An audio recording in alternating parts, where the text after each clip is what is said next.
from this, but also very heavy rainfall, the storm surge. So all three of those combined are what's going to cause the major problems. You know, when you go down from, say, Nags Head, Kitty Hawk, across over the Oregon Inlet Bridge, then you go down toward Rodanthe, the road there in sections is extremely thin, and it's probably going to get washed over because of Irene coming on up. This, of course, a good-looking picture of Irene here, Jay. The latest information as of 5 o'clock, it has weakened to a Category 2 storm, winds of 110 miles per hour. But you see quickly we're expecting it to re-intensify back to a Category 3 either later this afternoon and staying that way through tonight. And you're saying, well, why? If it's weakening, wouldn't it just continue to weaken? Well, it would, except for the fact that right laying here is our Gulf Stream, an area of water that's extremely warm. And many times we've seen it before when Irene, or any hurricane for that matter, interacts with that, it quickly jumps up in wind speed and gets a little more strength, right? 1:15 this afternoon, holding that way through about midnight tonight, but at landfall, look at this, 1:20. Wow, that is not good. And that's 2 o'clock tomorrow afternoon. The storm seems to be picking up some forward speed based on the newest information coming on in. Well, let's go over to the track here for you. We've kind of repositioned things just a little bit. Want to be able to detail a couple of things that we are worried about for many of our residents. First of all, from Richmond to the center line of this storm here, we're talking about wind speeds that'll be on the order of about, let's say, 100 miles or so. Let me grab that pen tool, that distance tool one more time. You can see what we're talking about here. And that would be the path line or the center of the storm. But for our coastal sections to that line, about 60 to 70 miles, maybe a little bit greater on the edge of that. Here's the key.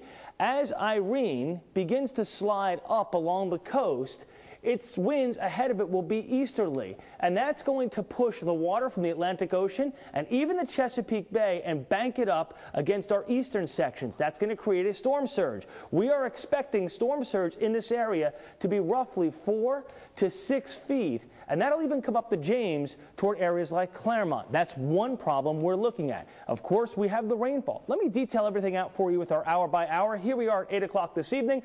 Clouds are certainly thickening on up. I do run the risk of a quick shower this afternoon and evening. And look at this. By midnight tonight and certainly thereafter, light rain to steady rain developing. The heaviest of the rain will be tomorrow afternoon through tomorrow night. How much rain are we talking about? Rainfall amounts up and down the eastern coastal sections from Kilmarnock to Reedville down toward Tidewater, as much as 8 to 12 inches of rain. Look at this, up and down your I-95 corridor here, 4 to 5, even 6 inches of rain as you work your way to Charles City and New Kent counties. Real quick, let me just talk about the winds. Tomorrow morning, 40 to almost 50-mile-per-hour winds across our eastern sections, 25 to 30 here in Richmond.